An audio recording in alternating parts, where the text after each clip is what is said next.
नमस्कार, स्वागत है आपका प्राइम टीवी पर। मैं हूं आपके साथ अब्दुल करीम। इस समय हम आपको देश की कुछ बड़ी खबरों से रूबरू कराएंगे।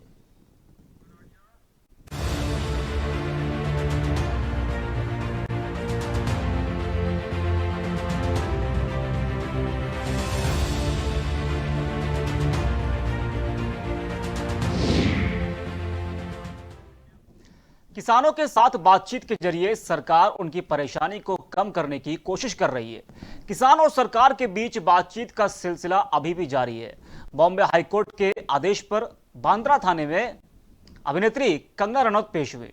थाने में कंगना के पेश होने की वजह क्या है, थोड़ी देर में आपको बताएंगे विस्तार से। इसके अलावा देश में इन दिनों बर्ड फ्लू ने कोहराम मचा रखा है। लगातार अलग अलग हिस्सों से बर्ड फ्लू के नए नए मामले सामने आ रहे हैं। खैर, अभी बात करते हैं किसान आंदोलन पर।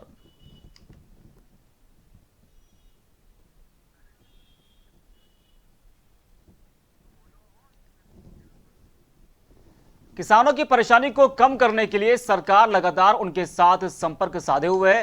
दोनों पक्षों की तरफ से बातचीत का सिलसिला जारी है। अब तक किसान नेताओं के साथ कई बार मीटिंग की जा चुकी है।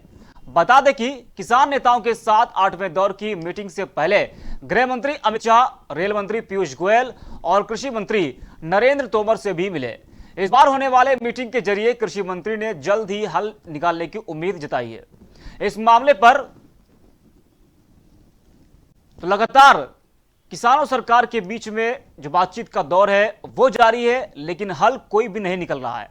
आज भी किसान और सरकार के बीच में लगातार 8वें दौर की बातचीत है वो जारी है और सरकार ने साफ कर दिया है कि वो इस कानून को वापस नहीं करेगी।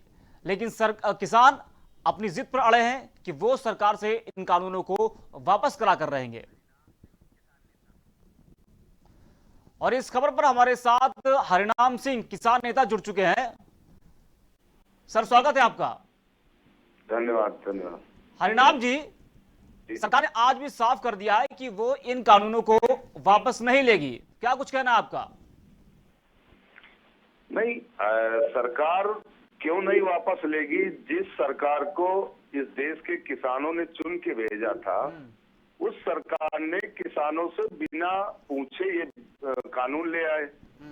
और जब पूरे देश का, विभिन्न राज्यों का किसान दिल्ली के चारों तरफ बैठा है इस कड़ाकी ठंड में, हमारे दर्जनों लोग मर चुके हैं, शहीद हो चुके हैं और 8वें चक्र की बात भी हो रही है। हम तो यही उम्मीद लगा के बैठे हैं। देखो, इस देश का दुर्भाग्य ये है कि जैसे इस देश में कोई बहुत मामूली सी बात हो जाती है तो उसको सरकार, राजनीतिक लोग उसको संज्ञान ले लेते हैं और यहाँ तक कि कोर्ट संज्ञान ले लेता है। पराली के मुद्दे पर देख लो कि तुरंत सुप्रीम कोर्ट संज्ञान लेता है, क्योंकि वो किसान गरीब मजदूर होता है, लाचार होता है। अब कोर्ट इसको, आज हमने पेपर में देखा, संज्ञान लिया तो शाहीन बाग का वो न, मतलब इस देश के किसान को अजीब सी स्थिति है कि शाहीन बाग का नाम लेकर कोर्ट किसानों का नाम जोड़ रही है। हम आपके माध्यम से पूरे देश को ये कहना चाह रहे हैं कि अलगाववादी, आतंकवादी किसान राजनीतिक दलों के कंधे पर बैठा है, उनके कहने पे आंदोलन हो रहा। मैं कहना ही चाह रहा हूं कि जो हमारा राष्ट्रीय गान है, जिसको हम किसी भी कार्यक्रम को, सामाजिक कार्यक्रम करने के पहले पढ़ते हैं, उसमें एक कड़ी है, पंजाब सिंध गुजरात मराठा द्राविड़ उच्चकर बंगा। ठीक है, ये भी कड़ी है। हम जानना चाहते हैं, हम कहना चाहते हैं पूरे देशवासियों की कि जब देश आजाद हुआ था, इस देश पे जब मुगलों का कब्जा था, तो यही सरदार, यही जाट जो दिल्ली के चारों तरफ बैठे, यही लोग लड़ने गए थे। मोदी जी लड़ने नहीं आए थे, योगी जी लड़ने नहीं आए थे। हरिनाम जी, यहाँ पर आपको रोकना चाहेंगे। एक अपडेट हमारे पास ये आ रहा है कि अब जो बैठक थी वो खत्म हो गई है। आज की बैठक जो थी वो खत्म हो गई है। अब तारीख है 15 तारीख, यानी कि तारीख पे तारीख, लेकिन समाधान कोई नहीं। सरकार अपनी जिद पर अड़ी है कि वो कानूनों को वापस नहीं लेगी। आप लोग अपनी जिद पर अड़े हैं कि हम सरकार से कानूनों को वापस करा कर रहेंगे। अब 15 तारीख मिली आपको। देखो, मैं आपको बता दूं, भारतीय जनता पार्टी सबसे राष्ट्रवादी पार्टी है। इनके किसी कार्यकर्ता से बात करो तो वो कहता है ने राष्ट्र के प्रति ये बहुत सजग है, बहुत जागरूक है। ये राष्ट्रीय ध्वज लेकर तिरंगा यात्रा निकालते हैं भारतीय जनता पार्टी के लोग। हम 26 जनवरी को तिरंगा हाथ में लेके अपने ट्रैक्टरों से गणतंत्र दिवस की परेड में शामिल होने जाए। इसमें ये कहा जा रहा है कि आप लोग माहौल खराब करने के लिए 26 जनवरी की परेड में शामिल होने के लिए कह रहे हैं। अच्छा, हम भी, हाँ, हम बहुत खराब लोग हैं। जब आडवाणी जी पूरी राम यात्रा लेके अयोध्या आ रहे थे तो वो मतलब देश के भक्त थे, वो बहुत अच्छा काम कर रहे थे। भारतीय जनता पार्टी ने तिरंगा यात्रा क्यों निकाली? भारतीय जनता पार्टी ने राम यात्रा क्यों निकाली? क्या राम के भारतीय जनता पार्टी ठेकेदार है? हम रघुवंशी हैं, हम भी राम के भक्त हैं। मतलब ये कोई काम करे तो ये ठेकेदार है, हम कोई काम करें तो हम माहौल बिगाड़ रहे हैं। हम अपना एमएसपी मांग रहे हैं, हम एमएसपी पे कानून चाह रहे हैं, हम एमएसपी पे कानून चाह रहे हैं। हमारा धान 800-900 रुपए में बिका है। हरिनाम जी, एक सवाल हमारा आपसे ये है कि 26 जनवरी की परेड में शामिल होकर आप लोग क्या साबित करना चाह रहे हैं? क्या सरकार नहीं, हम आपके माध्यम से सिर्फ इतना आपसे जानना चाहते हैं, क्या इस देश का ट्रैक्टर, इस देश का जो राष्ट्रीय ध्वज है, इस देश का फटी बीमारी वाला हवाई चप्पल पहनने वाला किसान मजदूर, 70 साल से ज्यादा समय से घाटे की खेती करने वाला किसान, क्या उस परेड में शामिल नहीं हो सकता है? अगर शामिल होने जाएगा तो वो माहौल बिगाड़ने वाला व्यक्ति होगा। हम आपके माध्यम से जानना चाहेंगे, एक सवाल हम परेड में शामिल होने जाए तो हम माहौल बिगाड़ेंगे। हम राष्ट्रीय ध्वज नहीं ले जा सकते। इस देश का जो धरती को जुताई करता है, तमाम अन्य कामों में ट्रैक्टर काम करता है, उस परेड में वो ट्रैक्टर नहीं जा सकता। ट्रैक्टर तो हमारे देश की जो करेंसी है, नोट है, उसमें ट्रैक्टर का फोटो है, आपने देखा भी होगा। अगर ट्रैक्टर उस गणतंत्र दिवस में नहीं शामिल होने जा सकता है तो भाई नोट में काहे लगाए हो, क्यों लगाए हो? हरिनाम जी, सरकार को परेशानी इस बात से है कि ट्रैक्टरों को लेकर आप लोग दिल्ली जाम किए हुए हैं, दिल्ली की सड़कों को जाम किए हुए हैं, तो सरकार लगातार ये प्रयास कर रही है कि किसी तरीके से आप लोगों को समझा बुझा कर इस आंदोलन को खत्म कराया जाए।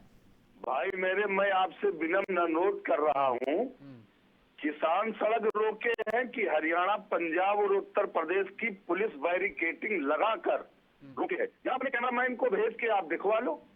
हम उस रोड को रोके हैं कि पुलिस रोके है? हम तो जा रहे थे जंतर मंतर पर अपनी बात कहने। हरिनाम जी, हमारी पूरी टीम जो है वहां पर है इस टाइम, और लेकिन ये बात सरकार कह रही है कि आप लोग जो है सड़क को जाम करके रखे हुए हैं, वहां के जो आम लोग उनको परेशानी हो रही है। आम लोग, भाई किसको हमने रोक रखा है? एक आदमी आप खड़ा कर दो कि भाई किसी को हमने रोक, रास्ता तो पुलिस ने रोका है, बैरिकेडिंग तो पुलिस ने किया है। किसान कहीं बैरिकेडिंग किए हुए बताओ? हम तो एक साइड में खड़े हैं, बैठे हैं, हमें जाने दो, क्या मतलब है? जंतर मंतर पर इस देश का किसान नहीं जा सकता है, आप बताओ? नहीं जा सकता है तो भाई हमें दिल्ली के बाहर बैठे हैं, मत जाने दो, हम बैठे हैं, हम आराम से बैठे रहेंगे। हम न कोई लड़ाई झगड़ा करेंगे, न किसी को गाली गलौज करेंगे, न किसी को एक शब्द कहेंगे। हम आराम से बैठे हैं। हमें सरकार चाहे लाठी गोली चला के हमको भगा दे, मार के गोली। गृह मंत्री अमित शाह जी लगातार बैठक कर रहे हैं अपने नेताओं के साथ में, और आज बैठक के दौरान कृषि मंत्री नरेंद्र तोमर ने कहा है कि ये कानून किसी एक राज्य के लिए नहीं है, ये पूरे देश के लिए बना हुआ है। अच्छा, तो वहाँ क्या किसी राज्य के ही लोग बैठे? हमने एक बात कही है सरकार को, ये भी आप अपने टीवी चैनल के माध्यम से बता दो कि जो राष्ट्रीय गान है उसमें लिखा है पंजाब, सिंध, गुजरात, मराठा, पहले पंजाब का नाम आता है इस राष्ट्रीय गान में। इसका मतलब राष्ट्रीय गान में पंजाब का इसलिए नाम लिया गया है कि देश आजादी और लड़ाई के समय पंजाब आगे था। तो इस किसान आंदोलन में भी पंजाब अगर आगे है बिल्कुल। तो क्या वो अलगाववादी है, आतंकवादी है? हरिनाम जी, हमारी सहयोगी कीर्ति भी जुड़ चुकी है न्यूज रूम से। कीर्ति, आपका स्वागत है। कीर्ति, क्या कुछ अपडेट जी है? अब्दुल, बैठक खत्म हो चुकी है, 15 तारीख मिली है अब। जी अब्दुल, एक बार फिर से बैठक बेनतीजा रही। जैसे कि सामने आ रहा है कि लगातार बैठक में किसान एक ही बात पर अड़े हुए हैं कि वो या तो बिल वापसी करिए, नहीं तभी घर वापसी होगी, उसके अलावा हम आंदोलन जारी रखेंगे। मैं किसान नेता से हरनाम जी से मैं यही जानना चाहूंगी कि ऐसी कौन सी चीजें खामियां लग रही, हालांकि सरकार भी तैयार है आवाज संशोधन नहीं के आ लिए, रही लगातार है। सरकार ये बात कर रही है कि हम संशोधन के लिए तैयार है, लेकिन ऐसी कौन सी चीजें आ रही है जिससे सिर्फ जो किसान अड़ गए हैं बिल वापसी पर, क्या ये सही है? हरिनाम जी, हमारी सहयोगी कीर्ति पूछ रही है आपसे कि सरकार संशोधन करने के लिए तैयार है, फिर भी आप लोग मान नहीं रहे हैं। अच्छा, एक बात बताओ, सरकार जो बिना किसानों से बात किए कानून ले आए, संशोधन करने को तैयार, हम कहते हैं उस कानून को वापस लेके नया कानून बना लिया जाए मिल बैठ के, क्या दिक्कत है इसमें? लेकिन राजनाथ सिंह ने तो कहा था कि 2 साल तक किसान जो है इन कानूनों का पालन करे, उसके बाद अगर कोई दिक्कत आती है नहीं, तो राजनाथ सिंह जब मनमोहन सिंह मुख्यमंत्री थे, हाँ। तो वो प्रधानमंत्री थे, तो राजनाथ सिंह ने भी एक कार्यक्रम में ये कहा था किसान यूनियन के कि मुझको तो पता ही नहीं था कि किसान दिल्ली की सड़कों पर बैठा है। भाई, आज सुषमा स्वराज जी नहीं है, आज उनका लोकसभा का वो वीडियो आप देख लो, तो बहुत भारतीय जनता पार्टी के लोगों ने किसानों की बातों का समर्थन किया था। स्मृति ईरानी जी गैस सिलेंडर, आलू कद्दू बैंगन लेके आज लोहे का क्या रेट है, हम आपसे जानना चाहते हैं। 60 रुपया 62 रुपया किलो लोहा, कोई आवाज उठा रहा? महंगाई नहीं है, रामराज आ गया। यूरिया का कट्टा, किसान जो है धान के समय जो है उसने 400-450, ये कहेंगे नीम कोटेड यूरिया हम दे रहे हैं। अरे क्या मतलब भाई, भारतीय जनता पार्टी के लोग किसी बौने आदमी को कह दिए नहीं ये लंबू है, तो भाई वही मान लो। भाई किसी छोटे कद के आदमी को भारतीय जनता पार्टी भाई दूसरे दल में, हरनाम जी, हमारी सहयोगी कीर्ति कुछ कह रही है जी, बोलिए कीर्ति जी। नाम जिससे मैं ये जानना चाहती हूँ, जिस तरह से वो कह रहे हैं कि भाजपा सरकार ने चीजें नहीं बताई, लेकिन अब वो बिलों के बारे में लगातार समझा रहे हैं। साथ ही साथ आज पद्मश्री से सम्मानित भूषण की कृषि कानून है, उसको लेकर उन्होंने भी उसका जताया है। तो क्या लगता है कि कहीं ना कहीं जो समर्थन आ रहा है तो बिल किसी न किसी पक्ष में तो होगा? हरिनाम जी, आपको आवाज आ रही है? नहीं, उनकी मैम की आवाज नहीं आ रही, आप बोल रहे हैं क्लियर है। हमारी सहयोगी कीर्ति जी आपसे पूछ रही है, जो समर्थन आ रहा है इस कानून को, उसके बारे में क्या कहना आपका? किसका समर्थन आ रहा? जो लोग इस कानून का समर्थन कर रहे हैं उनके बारे में क्या कहना आपका? भाई, जो लोग समर्थन कर रहे हैं उनको बता दो, हम उनसे भी पूछने जाएंगे, इसके फायदे बता दो। भाई, आज गन्ने की पर्ची पे 0-0 लिख के आ रहा, रेट नहीं लिख के आ रहा है। धान 800 में बिक रहा है। भाई, जो लोग जिनको किसान है साबित, हम यही कहना चाह रहे हैं कि ये कह रहे हैं कि फला लोग जो है इसका समर्थन कर रहे हैं। पंजाब, हरियाणा और उत्तर प्रदेश के कुछ एक एरिया के लोग इसका विरोध कर रहे हैं। ये कहाँ की बात है? भारतीय जनता पार्टी बंगाल में जाके मतलब ठेकेदारी बताए कि नहीं यहाँ तो बहुत बुरे काम हो रहे हैं, तो भारतीय जनता पार्टी पूरे देश की जिम्मेदार पार्टी है। ये बिहार में जाके कोई बात कहे तो ये भारतीय जनता पार्टी वाले कह सकते हैं, लेकिन अगर कोई आदमी, कोई उत्तर प्रदेश में, कोई दिल्ली में अगर भारतीय जनता पार्टी से कहे कि इस आपकी गलत नीति के कारण किसान को लाभ नहीं मिल रहा है, तो वो अलगाववादी है, वो आतंकवादी है, वो देशद्रोही है, वो राष्ट्रभक्त नहीं है, मतलब ऐसी बात करते हैं। नहीं, देखिए, जो सवाल इस आंदोलन पर उठे हैं तो कुछ पोस्टर्स जो है वो देखे गए थे इन आंदोलन में, तभी सरकार ने सवाल खड़े किए थे कि आखिरकार किसानों के आंदोलन में इनका काम क्या है। भाई, जिस आदमी ने पोस्टर लहराया चमकाया हो तो देखे गए हैं, तो उनके फोटो भी होंगे, उनको जाके सरकार कहे कि आप उस किसान आंदोलन में ऐसा क्यों काम किया। अगर हरनाम सिंह वर्मा ने कोई गलत उस आंदोलन में सरकार या देश के प्रति कोई गलत टिप्पणी किया है तो हरनाम सिंह वर्मा सजा के पात्र है, उनको सजा मिलनी चाहिए।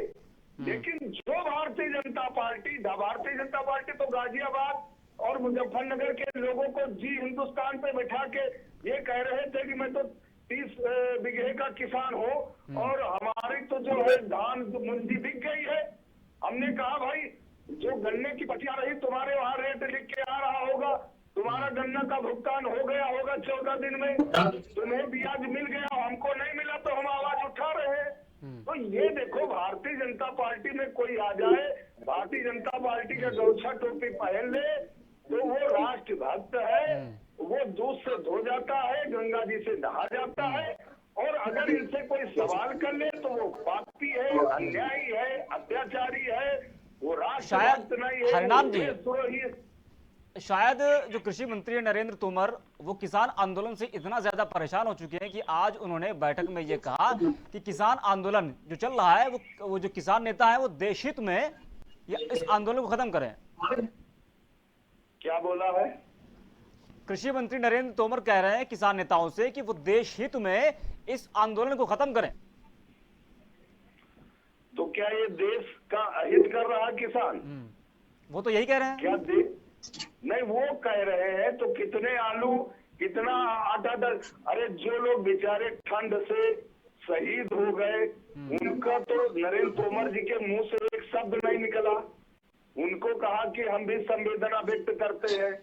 तो नरेंद्र सिंह तोमर जो कह देंगे वो देश का किसान थोड़ा मान लेगा।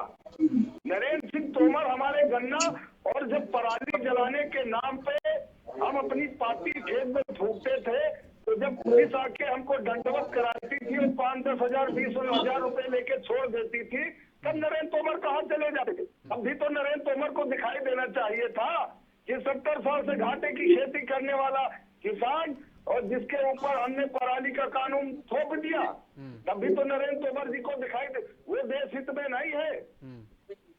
आप बताओ भाई। नरेंद्र सिंह तोमर को बात कह रहे हैं, नरेंद्र सिंह लगातार कह रहे हैं कि हर प्रोसेस पे बात की जा रही है, यदि दिक्कतें हो रही है उसमें बैठ के बात कर। आपकी आवाज अब तक नहीं पहुंच पा रही है। किस तरह से कहा कि हमें आपको आवाज आ रही है? अब्दुल आपको आवाज आ रही है? हेलो अब्दुल आपको आवाज आ हरिनाम रही जी, है? हमारा सवाल आपसे अब ये है कि 15 तारीख जो मिली है, अगर उस तारीख में भी सरकार आप लोगों की बात नहीं सुनती तो आगे की रणनीति क्या होगी आप लोगों की? रणनीति हमारी बड़ी स्पष्ट है। हम 26 जनवरी को परेड में जाएंगे। उसके बाद ये आंदोलन तब तक चलेगा जब तक ये कानून वापस नहीं होते। वो चाहे 2021 में वापस हो, चाहे 22 में हो, चाहे 24 में हो, चाहे जब समाप्त हो, कानून ये वापस होने। किसान वापस नहीं आएगा। भले ही भारतीय जनता पार्टी कुछ कह ले, कितने आरोप लगा ले, कितने किसान को गाली दे दे, और जब ये चुनाव में आएंगे तो हम भी सवाल करेगा गांव का किसान। गांव का किसान जब चुनाव में आएंगे तो हम भी किसान जो है इनसे सवाल करेंगे। सरकार तो साफ साफ कह रही है कि जो विपक्ष है वो आपको भगा रहा है आप लोगों को। अरे भैया कौन विपक्ष? इनके पास तो सारी रिपोर्ट है। बता दें कि कितनी गाजर मोरी घास अखिलेश यादव और राहुल गांधी और मायावती ने भेज दिया है, यही बता दें। कितने आलू बैंगन वहां भेज दिया है, कुछ बता तो दे। भारतीय जनता पार्टी जो कह दे, सरकार जो कह दे वो हम मान लेंगे। ये बता दें कि 1 किलो आलू राहुल गांधी, 1 किलो टमाटर अखिलेश यादव, 1 किलो चावल मायावती लेकर वो गाजीपुर बॉर्डर और टिकरी और सिंधु शाहजहांपुर बॉर्डर में लेके गए थे। एक बता दें भाई, सरकार ये भी तो बताएगी। ये थोड़ा बताएगी कि हरनाम सिंह आंदोलन अगर लड़ रहे हैं। हरनाम जी, आपका धन्यवाद हमारे साथ जुड़ने के लिए, शुक्रिया आपका। धन्यवाद। तो ये थे हमारे साथ में किसान नेता हरिनाम सिंह, जो कि किसान आंदोलन पर लगातार वो हमसे बात कर रहे थे। और जिस तरह से सरकार और किसानों के बीच आज बैठक हुई, बैठक खत्म हो गई है, अब 15 तारीख मिली है। और बैठक से पहले जब लंच ब्रेक हुआ तो उसमें कृषि मंत्री नरेंद्र तोमर ने साफ कह दिया है कि वो इन कानूनों को वापस नहीं लेंगे।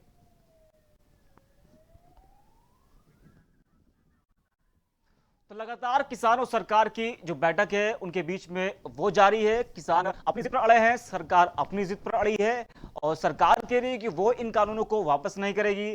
किसान कह रहे हैं कि वो इन कानूनों को वापस करा कर रहेंगे। अभी जैसा कि आपने किसान नेता हरिनाम को सुना, वो भी कह रहे थे कि जो है वो हमारा आंदोलन लगातार चलता रहेगा 21, 22, 23, 24 जब तक वो सरकार कानूनों को वापस नहीं करती है तब तक उनका जो आंदोलन है वो खत्म नहीं होगा।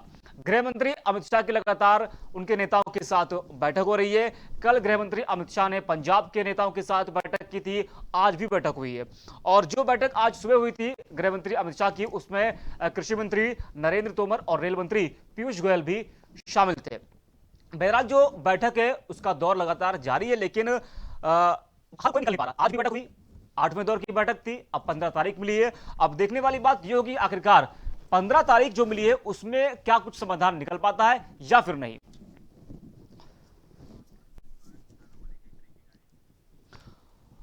तो एमएसपी गारंटी कानून की मांग पर किसान अड़े हुए हैं और कानून वापसी की मांग कर रहे हैं और सरकार भी यह प्रयास कर रही है कि जल्द से जल्द वो इन कानूनों को, वो इस आंदोलन को खत्म कर दें।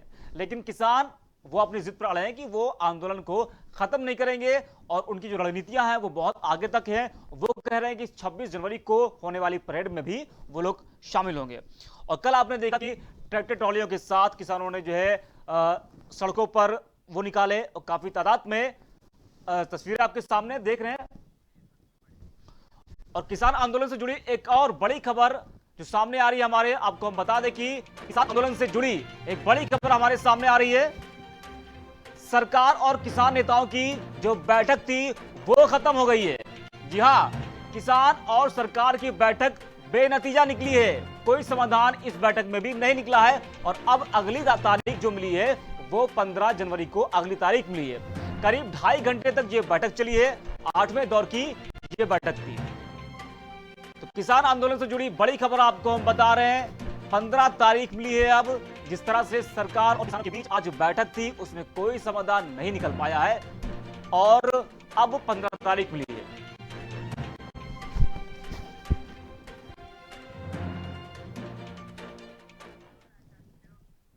बीता साल कोरोना वायरस के डर के साए में गुजरा। इसकी वजह से लाखों लोग इसकी चपेट में आ गए।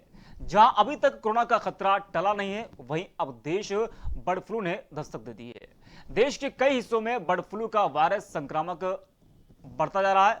बर्ड फ्लू का इन्फेक्शन मुर्गियों के अलावा अब दूसरे पक्षियों में भी मिल रहा है। बर्ड फ्लू संकट पर सबसे ज्यादा मामले मध्य प्रदेश से सामने आ रहे हैं। ऐसे में राज्य में अब तक सैकड़ों की संख्या में कौवे मर गए हैं और इस बारे में सावधानी बरतते हुए राज्य सरकार ने मीटिंग भी की। तो जो बर्ड फ्लू का खतरा है वो लगातार बढ़ता जा रहा है और बर्ड फ्लू संकट पर सबसे ज्यादा मामले मध्य प्रदेश से सामने आए हैं। ऐसे में राज्य में अब तक जो है सैकड़ों की संख्या में कौवे मारे गए हैं और सरकार लगातार प्रयास कर रही है किसी तरह से इस वायरस को खत्म किया जा सके और जो इंतजाम है वो सरकार लगातार कर रही है।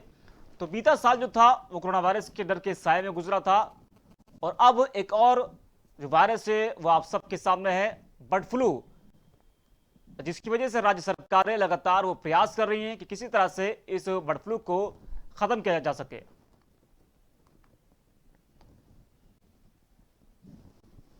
तो कई राज्यों में बर्ड फ्लू का जो खतरा है वो लगातार बढ़ता जा रहा है।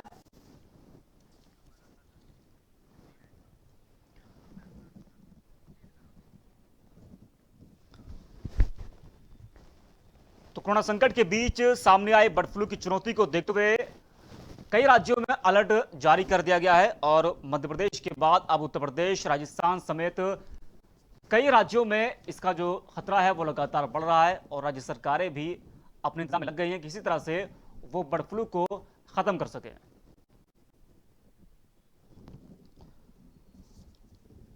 तो कोरोना वायरस अभी पूरी तरीके से खत्म नहीं हुआ है कि एक और बर्ड फ्लू अब सामने आ गया है, जिसकी वजह से लोगों में डर है, दहशत है और राज्य सरकारें भी लोगों को बचाने के लिए प्रयास कर रहे हैं कि किसी तरह से देश से बर्ड फ्लू को जो है वो खत्म किया जा सके।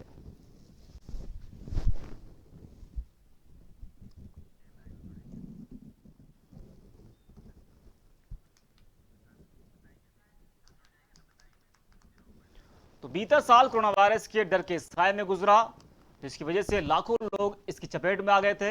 और जहां अभी तक कोरोना का खतरा टला भी नहीं है और लगातार ये जारी है, वहीं अब देश बर्ड फ्लू की चपेट में आ चुका है।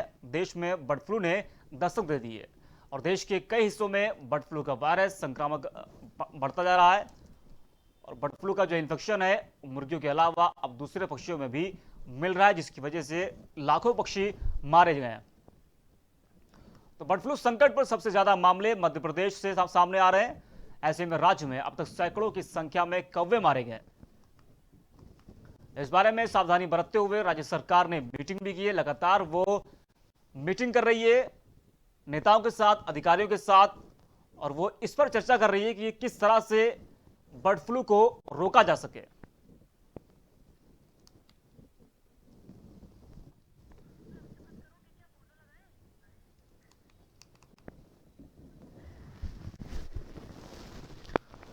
देश के तमाम राज्यों में बर्ड फ्लू का जो खतरा है वो लगातार बढ़ रहा है। उत्तर प्रदेश, राजस्थान, हिमाचल प्रदेश में भी पक्षियों की मौतें हुई हैं, जिसके बाद सरकारें सतर्कता बरत रही हैं। और केंद्र सरकार ने भी कंट्रोल रूम और विशेष टीमें बनाकर राज्य सरकारों की मदद का हाथ बढ़ाया है।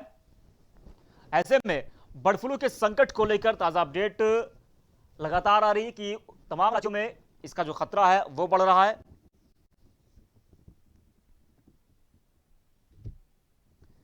और मध्य प्रदेश में भी बर्ड फ्लू का दायरा लगातार बढ़ता जा रहा है। आपको बता दें कि कल शाम को एक जानकारी सामने आई थी, उसमें यह था कि 6 जिलों से भेजे गए सैंपल पॉजिटिव आए हैं। और यानी कि अभी तक इंदौर, मंदसौर और आगरा, मालवा जिलों से भेजे गए सैंपल में बर्ड फ्लू की पुष्टि थी, लेकिन अब और भी कई शहरों में इसकी पुष्टि हुई है। जो और भी कई शहरों में जो है पॉजिटिव रिपोर्ट सामने आई है।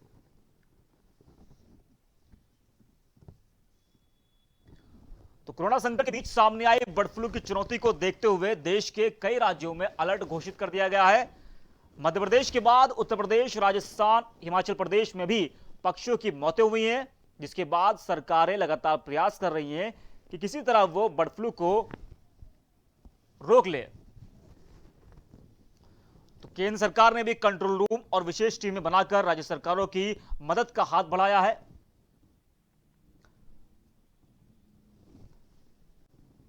तो कई राज्यों में पक्षियों के मरने की खबर लगातार सामने आ रही है और इनमें सबसे ज्यादा मौतें हो रही हैं वो कौवों और मुर्गियों की मौतें हो रही हैं।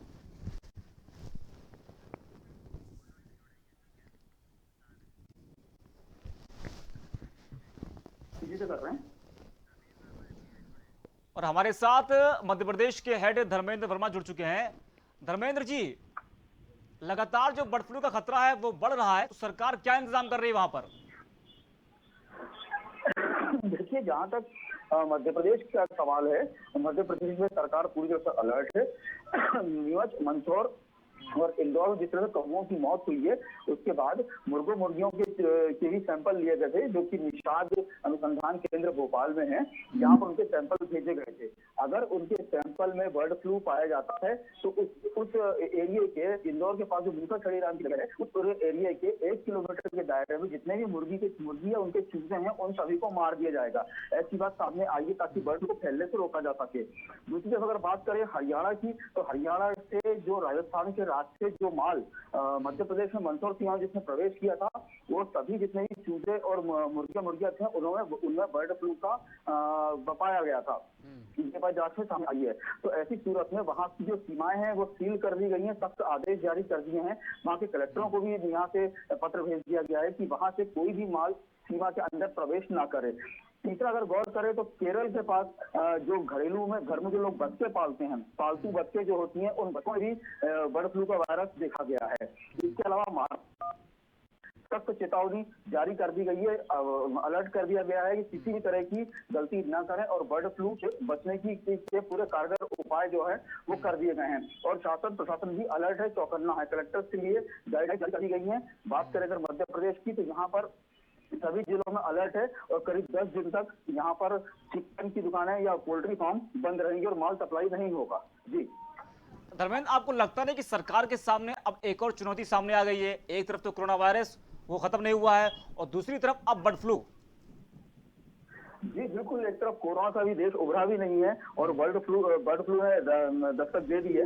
ऐसी सूरत में सरकार के सामने एक बहुत बड़ा चैलेंज है कि कैसे इससे पार पाया जाए। लेकिन मध्य प्रदेश की बात करें या केंद्र की बात करें तो प्रधानमंत्री और मध्य प्रदेश में शिवराज सिंह चौहान ने बिल्कुल सख्त रवैया अपनाया है। आनंद फानंद में आपातकालीन बैठक बुलाई, नरोत्तम मिश्रा गृह मंत्री प्रदेश के वो भी उसमें शामिल थे और इन सबने बैठकर निर्णय लिया है। सभी कलेक्टर्स को बिल्कुल अलर्ट कर दिया गया है और बिल्कुल सख्ती के साथ यहाँ की जो दुकानें हैं वो बंद कराई गई हैं, क्योंकि जाहिर सी बात है लोग दुकान बंद करना नहीं चाहते, वो कहते हैं हमारा धंधा चौपट होगा। लेकिन इस बात को ध्यान में रखते हुए कि बर्ड फ्लू न फैले, अंडे खाने से इंसानों में ये बीमारी घर न करे, फैले नहीं, उससे मौत ना हो, इसीलिए इसे कंट्रोल करने के मद्देनजर ये सख्त कदम शिवराज सरकार ने और प्रधानमंत्री के निवास से निकले हैं। जी अच्छा धर्मेंद्र, 6 शहरों में 6 जिलों की जो रिपोर्ट थी वो पॉजिटिव आई है।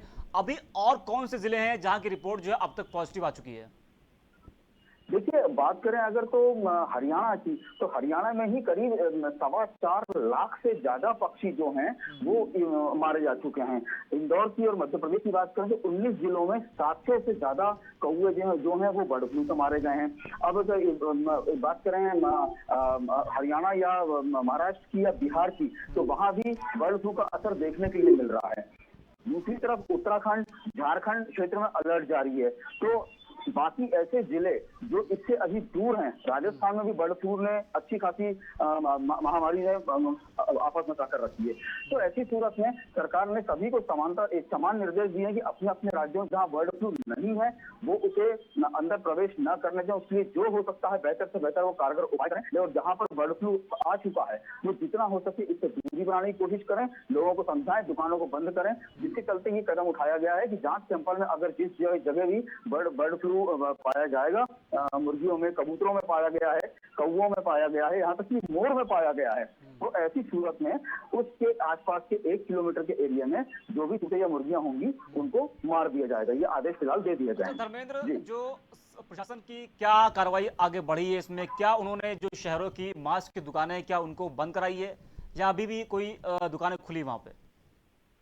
जी बिल्कुल, देखिए मास्क की दुकानें बंद हो चुकी हैं। यहाँ बात करें मध्य प्रदेश की तो यहाँ पर सख्ती से बंद करवा दी गई हैं। लेकिन और अगर पूरे देश की बात की जाए तो जहाँ जहाँ पर अभी दुकानें बंद नहीं है वहाँ इनके रेट्स में जो भाव है उसमें खासी गिरावट आई है, क्योंकि जाहिर सी बात है बर्ड फ्लू नाम की जो बीमारी इन लोगों में फैली है, जहाँ पर 100 रुपए किलो के हिसाब से चिकन या मुर्गा बिकता था 100 रुपए किलो रेट से, वहां पर अब सीधे वो रेट 50-60 रुपए हो गए हैं, क्योंकि जाहिर सी बात है लोगों ने खाना उसको बंद कर दिया है। तो लोग भी एहतियात बरत रहे हैं और जो मांसाहार था उसमें करीब 50-60% की गिरावट दर्ज की गई है।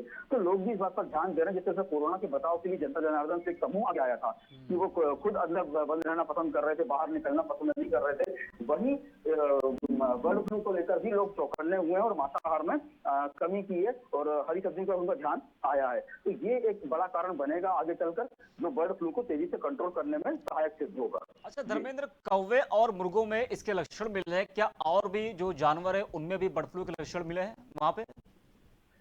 देखिए, फिलहाल बात करें अगर चूजे और मुर्गियां जो हैं उनमें ये लक्षण मिले हैं, कौवों में मिले हैं। आज से करीब 10-15 साल पहले एक बार हमारी मुर्गियों के नाम से देखी गई थी, लेकिन इस बार उल्टा हुआ, कौवों से ये बीमारियां आई हैं। तो अभी वर्तमान की अगर बात करें, पूरे देश की अगर बात करें तो मोर में भी ये लक्षण पाए गए हैं, कबूतरों में पाए गए हैं, बतखों में पाए गए हैं। इसके अलावा मुर्गियों में तो पाए गए ही हैं। तो सरकार इसलिए चौकन्नी है क्योंकि ये बर्ड फ्लू है, जाहिर सी बात है पक्षियों में फैलने वाली बीमारी है, इसलिए सभी पक्षी जो भी जिनकी भी मौत होगी उसकी पूरी तरह से जांच की जाएगी कि पक्षी की मौत हुई क्यों है। तो उसके बाद ही कोई निर्णय लिया जाएगा और उसकी जांच पर रोक लगाई जाएगी। फिलहाल जांच अनुसंधान केंद्र जो है निषाद भोपाल में, यहाँ पर जो इंदौर से सैंपल मंगाए गए हैं मूसा चले की, उसकी जांच चल रही है। और जैसे ये नतीजे अगर सामने आते हैं कि बीमारी के कारण बर्ड फ्लू है तो 1 किलोमीटर के एरिया में जितनी भी चीजें हैं उन्हें मार दिया जाएगा। धर्मेंद्र, एक आखिरी सवाल आपसे हमारा यह है कि सरकार ने जनता से क्या अपील की है और किस चीज से एहतियात बरतने के लिए कहा गया है जनता से? देखिए, केंद्र सरकार हो या राज्य सरकारें हो हमारे देश की, सभी ने अपनी अपनी क्षेत्र की जनता से मांग की है कि जो भी मांसाहार को अपनाते हैं अभी कुछ दिनों के लिए रुक जाएं, क्योंकि उन्होंने जो ये अलर्ट जारी किया है, जो दुकानों को बंद किया है, वो केवल और केवल बर्ड फ्लू को कंट्रोल करने के लिए किया है। इसलिए सभी से अपील की कि मांसाहार से दूर रहें और अपना ध्यान रखें, स्वस्थ रहें, क्योंकि कोरोना भी साथ में चल ही रहा है, जो कि खत्म अभी हुआ नहीं है पूरी तरह। तो मास्क का उपयोग करने के लिए कहा गया है, जो साधारण सैनिटाइज करना है अपने आप को, अपने हाथों को, वो भी करना है। लेकिन बर्ड फ्लू से के लिए यही कहा गया है कि मांसाहार से दूर रहें और चिकन खाने से बचें, अंडे खाने से बचें। प्राथमिक तौर पर सरकार ने यही अपील की है। जी ठीक है, आपका धन्यवाद जुड़ने के लिए हमारे साथ। तो कोरोना वायरस से एक तरफ देश जूझ रहा है और दूसरी तरफ अब बर्ड फ्लू ने भी देश में दस्तक दे दी है और लगातार जो बर्ड फ्लू है वो कई राज्यों में बढ़ता जा रहा है। एक्ट्रेस कंगना रनौत मुंबई पुलिस के सामने पेश हुई और उन्हें अपना बयान दर्ज करवाया। बॉम्बे हाईकोर्ट के निर्देश पर बांद्रा पुलिस थाने में कंगना की पेशी हुई। बताया जा रहा है कि बांद्रा पुलिस थाने के लिए रवाना होने से पहले अभिनेत्री ने एक वीडियो जारी किया और आरोप लगाया कि उन्हें परेशान किया जा रहा है। इसी के साथ उन्हें एक अच्छा खासा ट्वीट किया जिसमें उन्होंने बताया कि उन्हें मेंटली टॉर्चर किया जा रहा है। कंगना के साथ उनकी बहन रंगोली भी थाने पहुंची। कंगना को देशद्रोह के मामले में थाने में पेश होने के लिए बुलाया गया था। तो देशद्रोह के मामले में कंगना को आज फिर थाने में पेश होना पड़ा। आपको बता दें कि कंगना रनौत तो मुंबई पुलिस के सामने पेश हुई और उन्होंने अपना बयान दर्ज करवाया। बॉम्बे हाईकोर्ट के निर्देश पर बांद्रा पुलिस थाने में कंगना की पेशी हुई। बताया जा रहा है कि बांद्रा पुलिस थाने के लिए रवाना होने से पहले अभिनेत्री ने एक वीडियो जारी किया और आरोप लगाया कि उन्हें परेशान किया जा रहा है। इसी के साथ उन्हें एक अच्छा खासा उन्होंने ट्वीट किया जिसमें उन्होंने बताया कि उन्हें मेंटली टॉर्चर किया जा रहा है। कंगना के साथ उनकी बहन रंगोली भी थाने पहुंची। कंगना को देशद्रोह के मामले में थाने में पेश होने के लिए बुलाया गया था।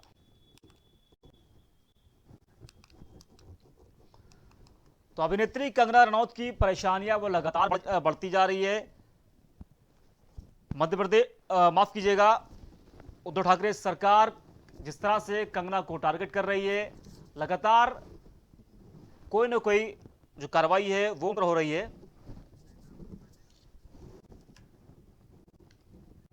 हमारी सहयोगी कीर्ति जुड़ चुकी है। कीर्ति, कंगना रनौत की परेशानी एक बार फिर बढ़ गई है, क्या कुछ जानकारी है आपके पास? जी, मैं आपको अब्दुल बता देना चाहती हूँ, जिस तरह से कंगना रनौत लगातार अपने बेबाक बयानों की वजह से हमेशा ही सुर्खियों में रहती हैं, चाहे वो सुशांत सिंह राजपूत का मुद्दा हो या बुजुर्ग महिला किसान महिंदर कौर पर ट्वीट करने का मुद्दा हो। लगातार जो कंगना रनौत है वो हमेशा ही बेबाकी से बॉलीवुड के किसी भी मुद्दे पर या बॉलीवुड से अलग भी मुद्दों पर वो हमेशा अपनी राय रखती चली आई है। वहीं अभी हाल ही फिलहाल में बुजुर्ग महिला किसान महिंदर कौर पर ट्वीट करना भी उनको कहीं ना कहीं भारी पड़ गया। विवादों में वो फिर से घिर गई और महिला ने कोर्ट में मानहानि का केस दायर कर दिया, जिससे कंगना ने बुजुर्ग महिला महिंदर कौर के बारे में ट्वीट कर टिप्पणी की थी कि औरतें 100-100 रुपए लेकर प्रदर्शन करने आ रही है। इसको लेकर देश भर के में किसानों ने इसका विरोध किया। इसके अलावा पंजाबी गायक दिलजीत दोसांझ भी इसको लेकर कंगना से भिड़ गए थे। वहीं लगातार इन चीजों को लेकर कंगना कहीं ना कहीं सुर्खियों में बनी रहती है। इसी के चलते आज भी उनपे राष्ट्रद्रोह का केस लगा था। हमारा एक सवाल ये है आपसे कि जो राजद्रोह का केस है, ये पूरा मामला क्या है, कैसे हुआ राजद्रोह केस इनके ऊपर लगा, इसके बारे में क्या जानकारी है आपके पास? मैं आपको बताना चाहती हूँ कि जिस तरह से कंगना अपने बयानों के चलते हमेशा ही सुर्खियों में रहती हैं, वो चाहे किसी भी बात पे हो, वो हमेशा ही बेबाकी के साथ अपने बयानों को रखती है। इसी के चलते उन्होंने जिस तरह से सोनू जो राजद्रोह केस लगा है वो क्या है, इसके बारे में जानना चाहेंगे हम आपसे। जी अब्दुल, मैं आपको बता अब्दुल, आपको आवाज आ रही है? हेलो,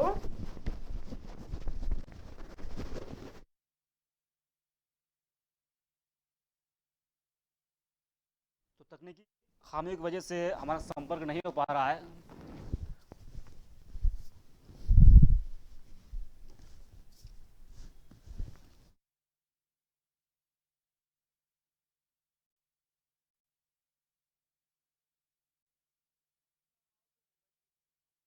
और उन्होंने अपना बयान दर्ज करवाया। बॉम्बे हाईकोर्ट के निर्देश पर बांद्रा पुलिस थाने में कंगना की पेशी हुई। बताया जा रहा है कि बांद्रा पुलिस थाने के लिए रवाना होने से पहले अभिनेत्री ने एक वीडियो जारी किया और आरोप लगाया कि उन्हें परेशान किया जा रहा है।